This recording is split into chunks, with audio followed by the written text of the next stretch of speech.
going. Check, check, check. You say something. We could leave this on. Leave it on. Da da da.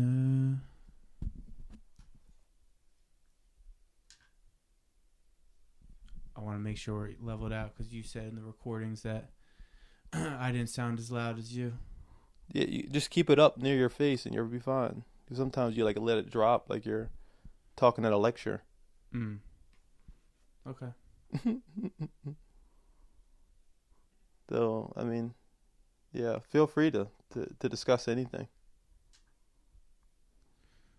Well, I asked what you wanted to discuss, and you said you brought out old texts. Yeah, I had old text just in my hand Why? because I was looking for some music you sent me, and I found old text. Oh, interesting. Oh, I didn't know what the context to it was. Yeah, Okay. that's all. Well, did you want to talk about the music or the text, or what do you or something else? Let's talk about music. Okay. Yeah. I mean, I wanted to ask you like what you thought about where music is right now. You know, like is anything exciting you about music right now? Yeah, tons of things. Yeah. Yeah.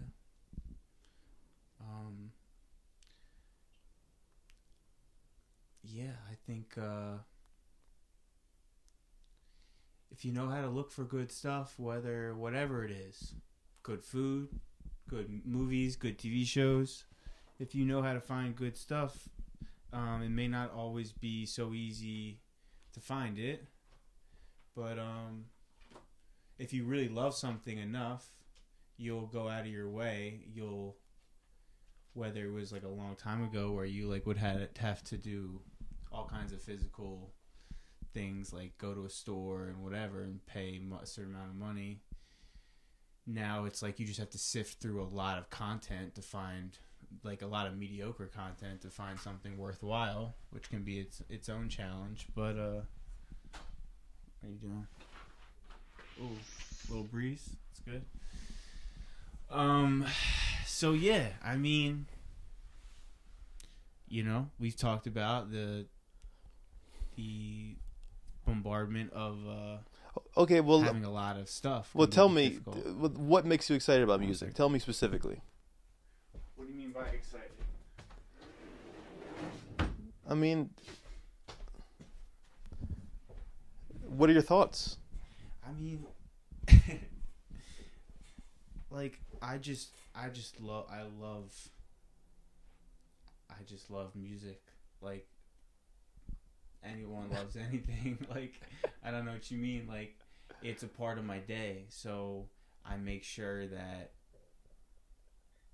I'm constantly feeding something in me each day that craves a feeling that I get from listening to good music. And there's nothing really about this time period or really any time in my life I can think of that's been different in terms of, wow, there's a lot of stuff exciting me versus there's not a lot of stuff exciting me. It's always a chase one way or another. Like I said, it's not always right in front of your face. Sometimes it is, sometimes it's not. But if you like something enough, if you need something enough, then you go out of your way to get it. So there's a lot of things exciting me about music. All kinds of things. Like I just showed you the Jasmine Sullivan album, or EP, I guess. And I realized that 3 of the, I guess they're all engineers that worked on it, I think are from the Philly area. So that was cool. And they're kind of, I don't know, I think they're kind of more on the like up and coming side. So, yeah, I mean, we're in the middle of a technological revolution where. Did you hear the Travis Scott remix "Goosebumps"? I didn't hear any remix. No. Yeah, the song. This guy, a home. He's just like techno guy. Yeah. It was. Did you like it? It was. Do you remember those concerts, like those, those like rage concerts? Like, I always kind of enjoyed that. Mm-hmm. You know, like I don't know if I enjoy the music like separate from like the venue and the people and the place, but like I like I like the way that makes people feel. I think that like that kind of music that Yeah, I mean, I've had good experiences like that Armin van Buuren, where it was our first time doing Molly. Do you remember that? I vaguely. Yeah, so that vaguely.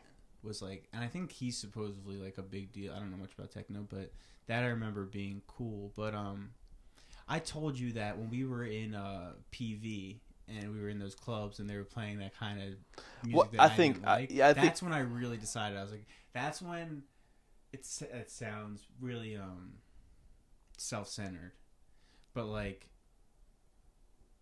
in a way where you touched on this in different ways too, where like you see maybe like a problem or like a need, like when you were like thinking a lot about I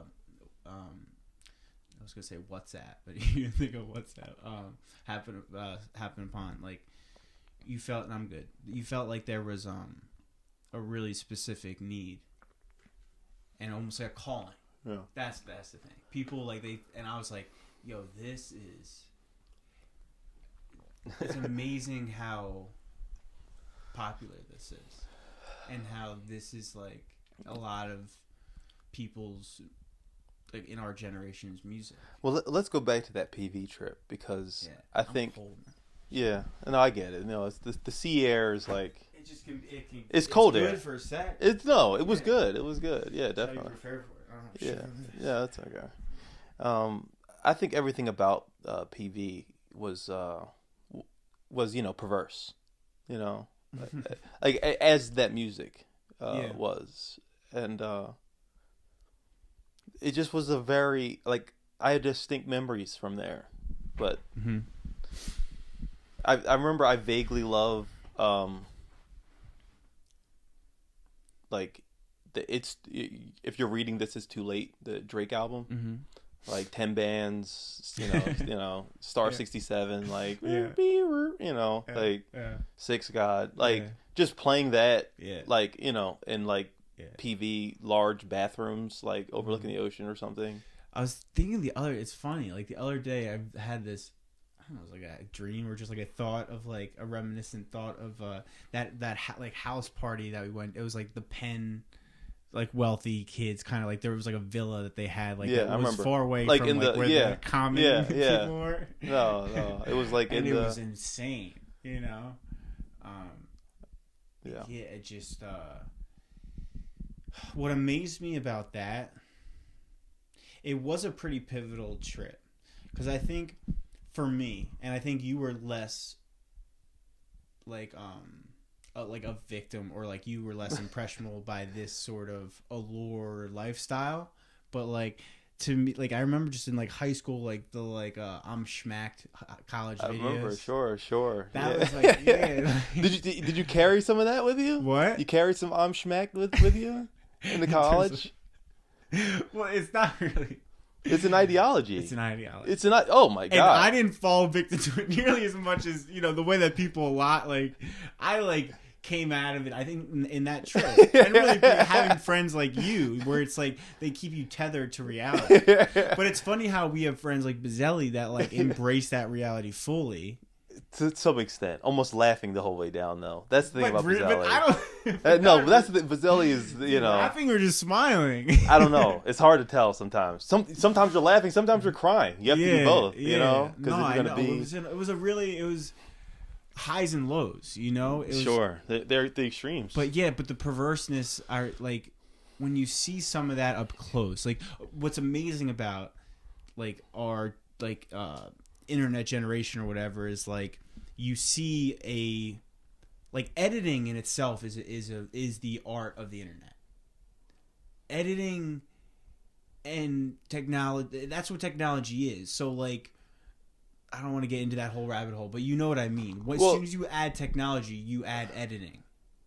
Okay, you got to explain that in terms of microphones. You have live performance. You had a live theater. Yeah. At one point, or you had a live musician. Sure. With no microphones. Yeah. It was just real acoustic music. As soon as you add a microphone, the everything from the placement of the microphone to the specific microphone that you choose. Yeah. Well, let me add. So like, it's a form of editing. So in the live theater, you have someone saying a line in a play, and like, if you don't hear that sound wave, it's gone. Yeah. You know, like if you're outside and you're not going to hear it again. If the actors at the time where there weren't microphones, they would say that she didn't project it, or him didn't project it not enough, or that person had shitty seats or something. Yeah, yeah. It's like, I didn't hear that. Yeah, like, and then you'll never hear it. No, but like, I mean editing by just like it's not like a moral thing. I'm just but like with a record, I'm not saying more, but with a recording, then you have the ability to like cut and paste. You can like definitely hear the whole thing, or you can just hear part of it, like, which is kind of interesting. I think in terms of what I think about editing and the internet, like, look at like these pictures and words. Like, people have these pictures and they edit and put words in them, and they have new meanings. Yeah. And like, it's all like, no one's creating anything totally new in the internet. We're all kind of like slightly adding to like what other people make. And no, it's all about how you frame things and how you collage things and how you put things together. Yeah. And back to what we were talking about, when you're a high school kid who grows up, first of all, watching movies, which is a form of editing and, you know, technology in itself. You grow up. It's like you grow up in all these ideologies and abstractions and ideas that. I think movies are life edits. Like, you can edit your life by watching a movie. Yeah, but what makes like, yeah, I kind of know what you mean by that. But I'm just saying, like, what makes a movie is like the editing. Yeah. So. Yeah, editing's an interesting idea, because it's like how do we like make sense of our lives? Like, we edit parts out and we're like, well, this is who we are. Like, just as you're saying the PV trip, like for me, you know, it's funny, like the importance of travel, because like for me, the way I marker my life is like when I went abroad, you know, that's when I had my I don't know, revelation or something, like some like deep chasm from where you like, you know, create a life somewhat from like the life that just had to die, you know. So I guess you mourn that death, but yeah, like, and then, you know, we make sense of our lives like with these like stories of our memories. Yeah. And when you go abroad or when you travel at all, you get to see things for yourself physically. Yeah. And then, so where like as college or success or whatever it may be, at one point when you're growing up, is just this mirage of different, different forms of other people's ideas and, you know, ways of framing and editing, really just not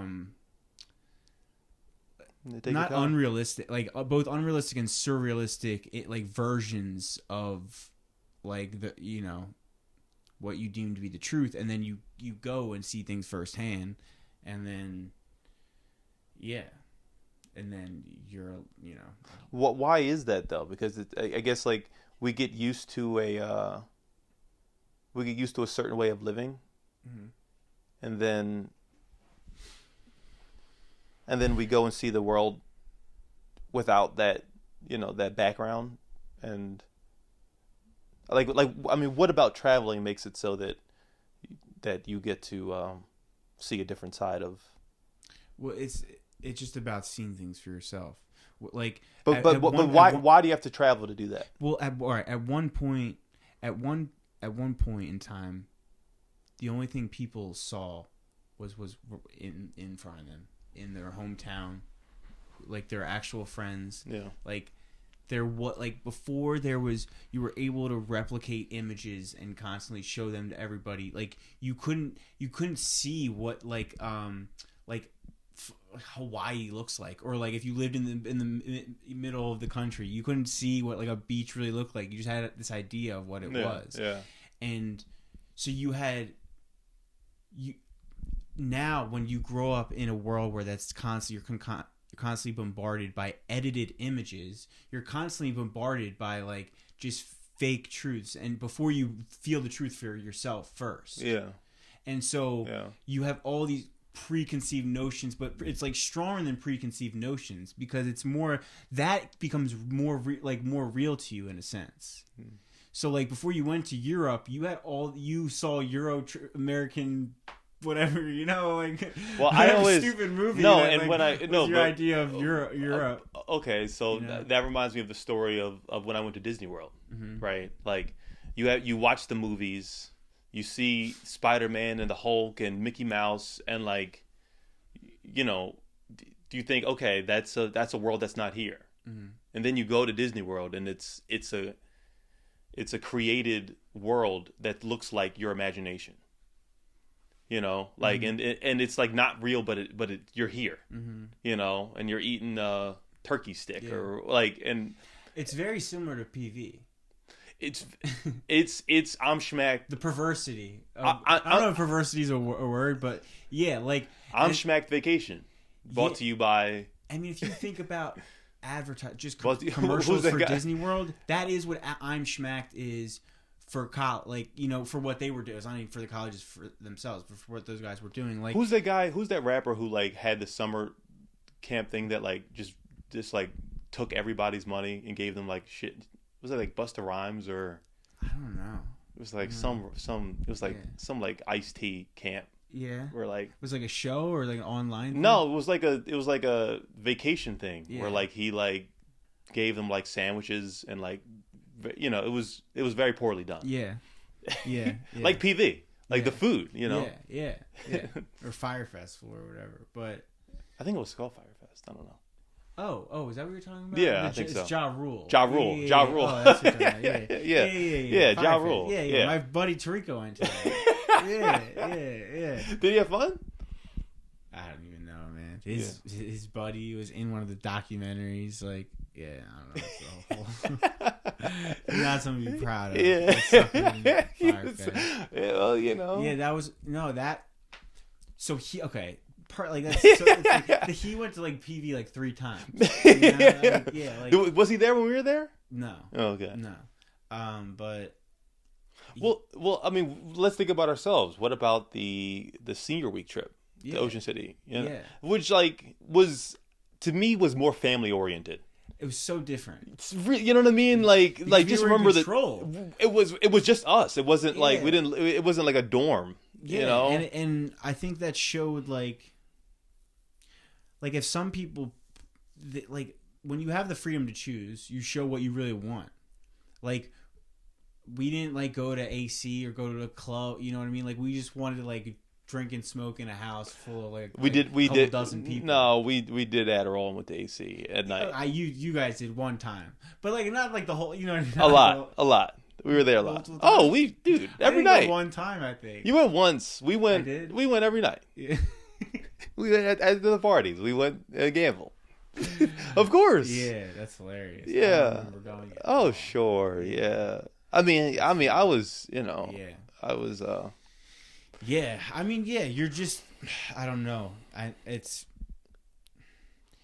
You try and live like surrealistically when you're constantly seeing these overindulgent images for your whole life, whether it's advertisements or movies, then you try and live overindulgent. Yeah.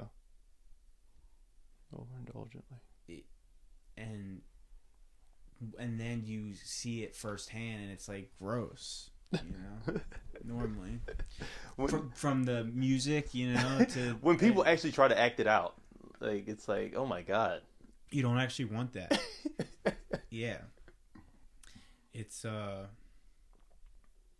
better in a fantasy form. Yeah, keeping that in fantasy form. Yeah, but yeah, I mean, well, it's interesting how the life-sustaining things are like really what's cool, water and like fresh air, like because it's like when you're in those kind of positions where people are living out extremes, you can feel that it's not like promoting well-being. Yeah, in a deep sense, you know what I mean? Like, but we need social interaction too, though. So it's like,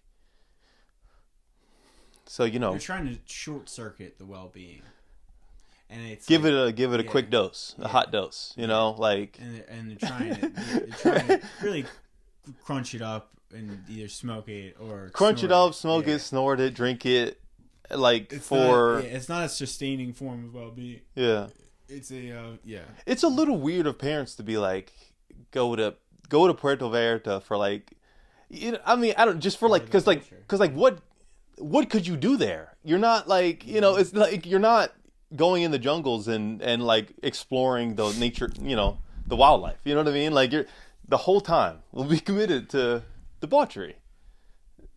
Bathroom drugs. Like the whole time is bathroom drugs. Yeah. That's you know, that was like the whole thing. Bathroom. It was like you're like 17 or 20-year-old drug. Yeah. Like sponsored by, you know. Yeah. It's just like, I don't know. I mean, like, you know, that maybe that is a part of it. Like traveling is a part of it. I do think like, what's the plan is not a bad question either. You know what I mean? Like, just so you don't get in trouble. You know what I mean? You don't get in trouble. You know, like, you know, if you want to do that and experiment with your mind, or like what's your safety like? I mean, you remember what happened when we smoked pot, like outside of they almost looked like they were ready to take us in the back and shoot us. You know what I mean? I mean, they were, you know, they were aggressive. That in hindsight, that's hilarious. I mean, it's like irony doesn't even do it justice. You know, it's just downright stupid. It's like past the point of irony. Downright stupid. Your profit, this whole town is making money off of American kids my age, our age, coming down here to do drugs and to drink too much. That's the thing. It's not to do anything. Yeah, but I mean the sanction thing. Yeah. You know what I mean? Like because in a way, if there was any sense in the world, and if there's any sense in the world, everyone would have gone down just to do that there because it's beautiful. Yeah, but like that, you know, that is what they're doing. It's just they're deciding to punish one form of it versus another. Yeah, because when you punish any substance, it still punishes your body. Yeah, you know. I mean, you gotta make a couple dollars. You know, a couple dollars, pesos. You know, pesos. It's just I don't know. I just think it's funny that like drink as much as you want, but like if you're caught, you know, smoking pot, like come, you know, that's a problem. Like it's absurd. Like, people are throwing up all over the place. Yeah. Like disgusting. Yeah. And some people have the exact opposite opinion of that trip. Like, and they wish they could go back tomorrow and the next day. I mean, we had fun. We had fun though. Yeah, but that was like a one. You know, I wouldn't want to go back. Wouldn't need to do it again. What'd you think? What did you think Al thought of that trip? I think he was in the closest form of hell that I could really, you know, he could tolerate maybe for a couple of days. You know, I mean, he had a bed at least, you know, and all that. But yeah, I mean, I didn't even really see him much after I think the first day or two. Yeah. Bizarrely, yeah. It's just funny, man. You know. Yeah. Yeah. Yeah, but I think it was a turning point. You know, definitely. I mean, it all comes down to what do you want? What do you want? And you think you want like what's being sold to you a lot of the times, and then you buy it or you taste it or you go there, whatever that it is, and it doesn't taste the way that it looked, doesn't feel the way that it was, you know, advertised to feel or whatever. And sometimes it's way worse. Sometimes it's way better than, you know, what they were saying about this certain thing. And I think a lot of people in our generation, like, and just growing up in this time period, a lot of what's going to be countercultural and like whatever these terms mean, like, you know, revolutionary or whatever, against the grain, like it's being able to like figure things out for yourself and not rely on this bombardment of filtered, edited. The short word is like, you know, I just think of Holden Caulfield, phony, you know? We're just like, we're living we're living through the phony before we live through the real, and like, or constantly mistaking the figure for the ground. The phony before the real. And it's hard. It's challenging to be able to just like navigate and discern what's real right now.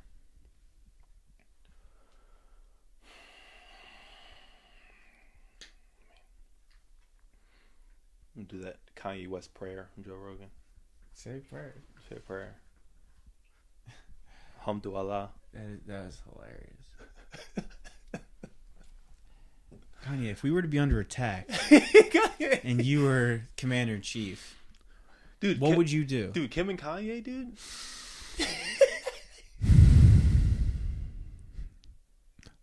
I would say a prayer.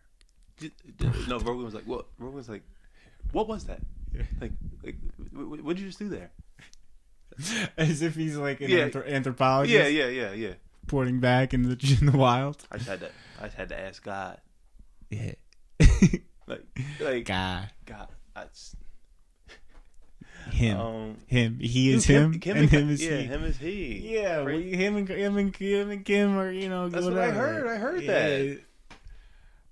Is he what? He had sex with a man? All right, this is the part of the episode. This is the cultural corner with Lou. Cultural corner. I'm just asking. Lou, what do you think? No, I have no idea. I what heard from somebody. Yeah.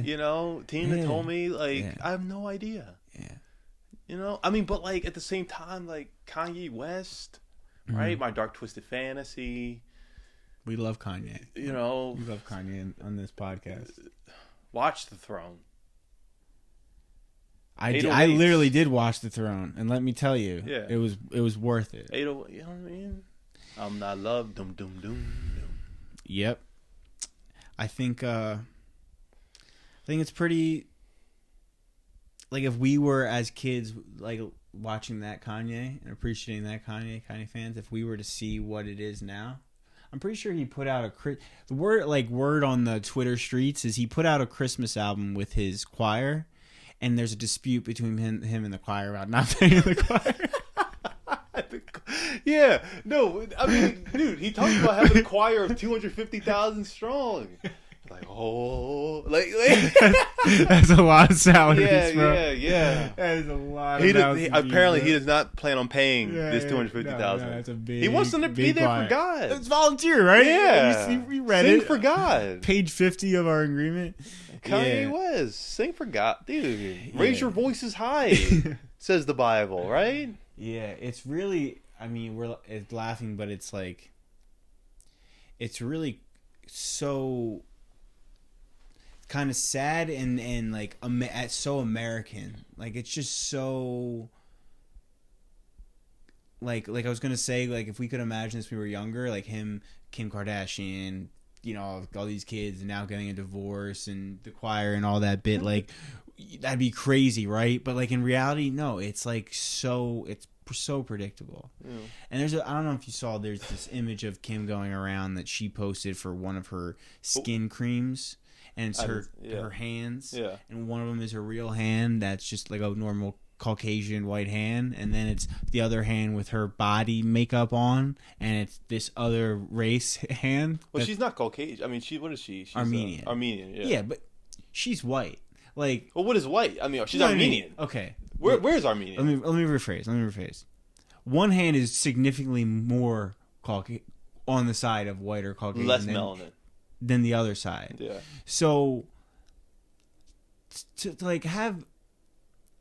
Like there's a very specific biological reasons for like makeup and like what makes things sexy, red lip, why there's red lips and all that. Like we wear makeup to change your hand, like you're trying to change her race, like. How about people who wear clown makeup? What are they trying to do? A similar thing. But this is being like kids are buying this makeup. Yeah, I mean, what? Well, like the people, It's just strange. It's like so blatant. And kids can buy whatever they want, and like, yeah, I mean, I think that's what we were talking about before. But I did want to ask you. It was something about like why is it predictable? Why is the Kim and Kanye split predictable? You said that before. I mean, like when you're like that big of a celebrity marrying another huge celebrity, it's all celebrity itself is like this concoction of chaos and instability and divorce and just all that kind of stuff. I mean, we've seen it played out over and over and over again, more than not. And I think, like, what's kind of interesting, Kanye didn't talk about Kim during the Rogan interview. Yeah, no, not at all. Yeah. I think they've probably been split for a while. Yeah. I mean, I think Kanye is drunk on himself, and he doesn't. And what's fucked up about our world is that the world hasn't given him a reason not to be. How about Kim?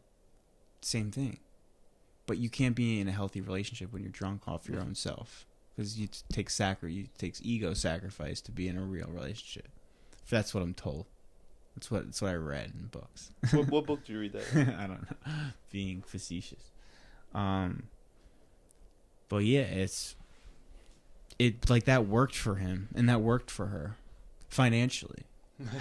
And people screaming their names and caring about them, attention. Like, really what I think people want more than money, really, than anything. Well, actually, that's not true, because I don't think everyone wants attention, but they're like, man, maybe not like physical attention, but like recognition maybe is a better, more on the point, because I think some people are like shy, but like recognition / attention is the ultimate, I think, thing people are striving for. Now, doesn't recognition like kind of go with attention? I mean, what's that like? Yeah, that's a weird kind of the distinction. Relationship. Yeah, the distinction would be maybe attention to me like connotes more like physically watching, versus recognition is more like, had a good review or something. I don't know. It's hard to explain. Like a universal respect kind of. Yeah. But more than like a performer. Attention seems more associated with a performance. Recognition is more like an intellectual, or like, because they're not watching an intellectual work. You're more recognizing them or their work and them for their work. It seems like it's like to be recognized means that like you're kind of assumed that your performance is good. Yeah. Your performance have already been good. Yeah. You're Yeah. like yeah. Yeah. And people don't see all that went into the performance. Yeah. But they recognize you as a someone. And some people get off on just on that, and then other people they need the attention more than the recognition. Yeah. Yeah. They want to be watched. But they go together because they're both very social things. Yeah, it's really about being loved. Yeah. Yeah. That's really what it comes down to. Yeah. Some people need it in their face. Some people just kind of need it, feel it, like, permeating throughout society. Yeah. Yeah. And I think we all probably feel that in one way or another, because like we are humans, and like we want to feel that that like we're in touch with like our other human beings, and that like even like far after we're gone or before we're gone, that like we're part of something bigger, and that like we're recognized for that, maybe in a way. Yeah. At least I don't know. That's how I feel. I think like yeah. I mean, I think recording anything is really keeping a record. It's just you want to not necessarily. It's not always about like utilizing it to multiply. It can just be a record of something. Yeah. Or just not either or, but just more importantly, Yeah, I mean, what do you think about like putting it out? And I don't know, because just putting it out is just kind of like, I guess it's using the internet really. That's Yeah. all that kind of is. Yeah. But like we could, I guess back in the day we could put on a CD or Mhm. something. That'd be interesting. Yeah, that's funny. Yeah. Yeah. I think a part of me doesn't care too much, but another part is it like the more like perfectionist in me is like I want to make sure it's worthwhile stuff. So, Well, who decides that? yeah, that's true. And I would say me. Like ultimately, you just want to put stuff out that you're proud of. Mm-hmm. And so I think the more we do this, the more, we'll have some sort of idea what we're doing. Mm. And then I think it'd be more worthwhile for other people. So you're saying as time goes on, it'll become better? Yeah. Yeah. Yeah. But putting it out is the easy part. Like that's sort of the mind fuck of being a creator, content creator, whether it's music, podcasts, movies, whatever. Websites. Yeah. It's not about can you do it. Like you can do it. Yeah. Is it going to be something that other people will give a shit about amongst the millions of other things out there? Sure. And well, I think what matters first is that you give a shit about it. yeah. Yeah. And that's Rick Rubin said that's the closest way. That's your best bet on other people giving a shit about it. That's your best bet. Is you giving a shit about it. Yeah. And that's like really a lot of like what I was saying in those texts. Like whether it comes down to me or you, what I was saying about you or what you were saying about me, like this time period in our lives is like very sensitive. And it's like you could say any time period in your life is sensitive, and of course it is, but like I feel like that time period in between when you're like a student and you're a kid or whatever, and then you're in like a career, it's like a pivotal time. And how you use that time can really like not redirect, but like have a certain effect on the rest of your life. And I want us both to do things that we love to do. And to make things, not even make things, but participate in things that are worthwhile. And that takes a lot of time. And it's so like overlooked because like, and that's what I mean. It's kind of a mind fuck of being able to put things, whether it's an album or a podcast, whatever, just being able to put it out when it used to be so hard to have to just do that. And all the like getting good at something was like a prerequisite. Now it's not a prerequisite. Anyone can upload things to the internet. Yeah. We'll go on. So I'm just saying, to be an artist or a creative or anything in this time period, I think the just like we were saying about physically interacting with things that used to be an abstraction, and when we talked on the phone about physically doing the coding versus just having an idea of it, the physically doing and touching things for yourself and doing it for yourself is the process, and the product is the process. The process is the product. They're the same thing. So us doing this right now, like, doesn't matter if this conversation right now is going to change the world. It's about us doing this continually, and over time that it'll compound upon itself. And what's so beautiful about the internet is that, like, we don't have to know when it will compound on itself or when it will matter to someone. No. That's not in our control. No. You know what I mean? And it's not important. It's not important. It's not in our control. Yeah. We do what we can each day to, like, try to, just give us a good shot at, like, being there for someone, being a good person. And we have power just in anyone else that's creating things, like, with forms of editing. Obviously podcasts, you want to be raw and candid and stuff, but like, just like when we're talking now, like, well, dude, things can be clipped up, chopped up. No, Like, no, they can, Yeah. but like I think, like in terms of the way I make websites, right? Like you don't need to hold it that far from me, by the way. You're like holding it like that. I mean, I think it can hear. Yeah. I'm good. Okay. Just saying. You're yelling at me for that. Yeah, for that. Now your waves look good, bro. I know they do. Yeah. I'm on the air, dude. Yeah. Well, you get the good mic. I get the. I don't have. Next time we'll switch. Stop it. No, I'm leveled it out. What are you thinking about? What are you thinking about today? I mean, what do you think about this thing? Like, I think it's been wonderful. Yeah, I think, like I've been saying, Yeah. I think it's just about doing it. So yeah, so like when I make websites, like, I've made 2 websites that I've put up, and like I made them for like a business purpose. So like I just had to put them up right as soon as I was done, and like I don't really. They're serviceable, but like they're just like a first step. You know what I mean? And like I plan on making a lot more, and so like as long as I plan on making a lot more, I'm not really that concerned with like how the first one does.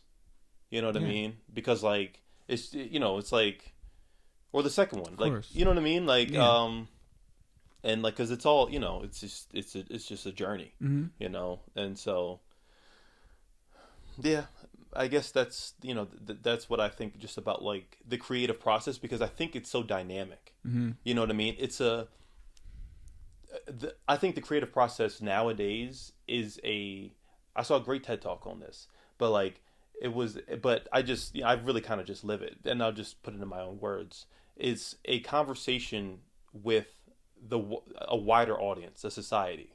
So like you put something out and you can like get feedback and like use that feedback and interact with it and put something out and then get feedback and like kind of like have this iterative process. You know what I mean? And yeah, I think that's helpful. I think that's helpful, and I think it's cool, and I think like because you as a single mind like don't know everything, and people have like different things that like they could just, and you might never meet the person on the internet, and like they might just have an idea that is cool and it adds this and that layer, and like so you just I think what's cool is that like you can just be yourself, and like people edit and they you know what I mean, feedback and loop. They do all that, and you just like it's a giant feedback loop. Yeah, it is like it just keeps swirling up. And like I mean, I think that's a cool part. I think it can have its pros and cons, like anything else on the internet. Because then it's like playing to the crowd, Yeah, but it depends. I mean, I think it depends on where you start. Like if you're making something for yourself, mostly, like you think there's a purpose for you making it, like you specifically, you know what I mean? You're not making it like to show people. You're saying there's something about me or us that like is unique, where like we can do this, because of us. Then like you're only going to attract a certain kind of person anyway. But there's so many goddamn people out there that it's like, you know what I mean? Even if you get a very small percentage of people, it's huge. And and like it's true. And so so like when you start out that way, then you only interact with a certain kind of people, and those kind of people might have similar mindset to you, and they can see things they see, you know what I mean? They know something you don't. Yeah, you're building like an organism. You're building a little community, like you know what I mean? And it's as the coronavirus spreads, 1, 2, 5, 8, 13, you know what I mean? Like it's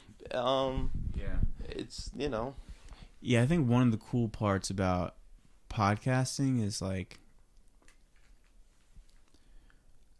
the people that are like big. I mean, Rogan's the obvious example, but I think there are there's tons of examples. Like, and it's not even someone that has to be that big, but like when you're seeing all these what used to be quote unquote niche things on the internet have all this traffic, you feel like less alone. You feel like, oh, there's room for me too. Where there at one point where these very minimal, like, kind of like varieties of what you could really see, be popular or whatever. Now, like, you know, there's like teenagers doing makeup tutorials that have 4 million views or whatever, or like just doing a funny dance or whatever. I mean, some people think that's stupid. My brother has a blue star, right? I mean, you know, yeah, it's like, and we, you know, he's my younger brother. We grew, you know, like it's just, yeah. it's funny that like it's. I saw, so you know, I went to like that like artist thing in Nashville, and one of the people, you know, I still kind of follow. I follow him on Instagram that I met there. He's, you know, aspiring artist, whatever. You know, he put on his Instagram story, like, I won't stop till I get that blue check. You know, something along the lines of that. And, like, it's, I mean, you know, he's honest. And, like, a lot of, I'm sure, I would say 9 out of 10 people in music that say they're artists, that's really what they're trying, like, that's the honest thing of what they really want. Yeah. And that's amazing. How, like, something as powerful as the art of music is now becoming, like, for the lack of a better word, hoard out for internet clout, whatever it's, you know, whatever they want to call it, attention. And that's the attention and recognition that so whether it's money or art or whatever people are really doing, that's really what they want. And it's just so sick how it's so blatant that it's come down to a blue check next to your name means you're recognized. All the people under there, scroll past until you get to the blue check. It's nice and blue with a white, like, little like, you know, little check mark. Yeah. The next like revolutionary artist needs to be the person that has millions of followers and refuses to get a blue check. Yeah, or maybe the revolutionary artist is the one who drew the blue check. Yeah, but but what team were they playing for? Who knows? Maybe they just were an artist. Poured out. I don't know. To signify, you know, it's just fun. It's human beings all the way down. Yeah. Like we make all these things, but it's all humans. Like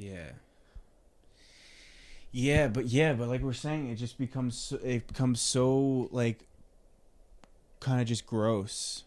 You know, when it becomes so either blatant or, you know, PV or whatever, this kind of like really just, you're at the very like I gotta take a pee. Oh, you do? Yeah. Okay, we can pause. Let's pause. Yeah, you're just at like the end of the ability of the American dream where it's just, you know, just gross.